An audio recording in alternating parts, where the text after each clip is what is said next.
At 3:30, we got Florida International, who's 4-8. Charlotte, Indiana, who went 3-9 last year. Indiana favored by 21 points on the Big Ten Network. Keon Jenkins for Florida International went 194 or 332, threw for 2,422 yards, 11 touchdowns, 11 interceptions. Shamari Lawrence had 125 carries for 566 yards and 4 touchdowns. Chris Mitchell had 64 catches for 1,118 yards through the air and 7 touchdowns. Jenkins and Lawrence both returned. Mitchell does not. Brendan Sorsby for Indiana went 135 to 236, threw for 1,587 yards, 15 touchdowns, 5 interceptions. Trent Horland, had 75 carries for 354 yards and 2 touchdowns.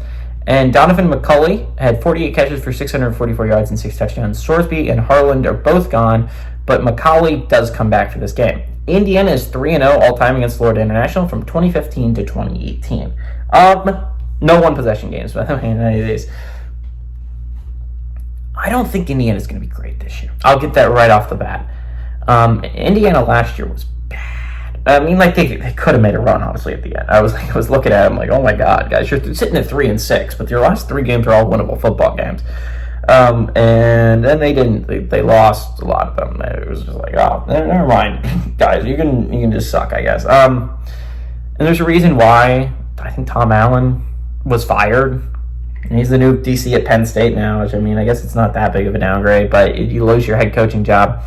And maybe he can rehab his image. Well, Penn State, I mean, that's what Manny Diaz did. He was fired from Miami. A couple years later, he's the head coach at Duke. So, I mean, like, it's not a death sentence to go be DC for Penn State. The last 2 have gotten head coaching jobs. But again, Indiana was a bad team last year. I think they're not going to be a great team this year. But I think a new head coach is going to be a big thing for them. Also, they're playing Florida International. I say that, but this is the same Indiana team that almost lost to Akron last year, and Akron is arguably worse than Florida International.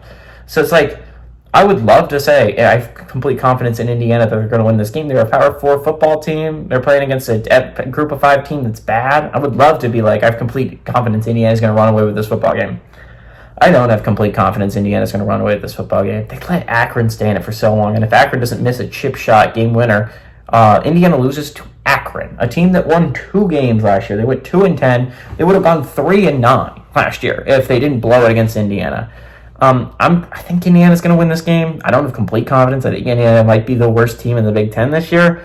But I like Florida International to weirdly keep it close. Like, it's going to be a rough team right off the bat. I mean, they just should be. So I like FIU to cover, but I like Indiana to get the straight-up win.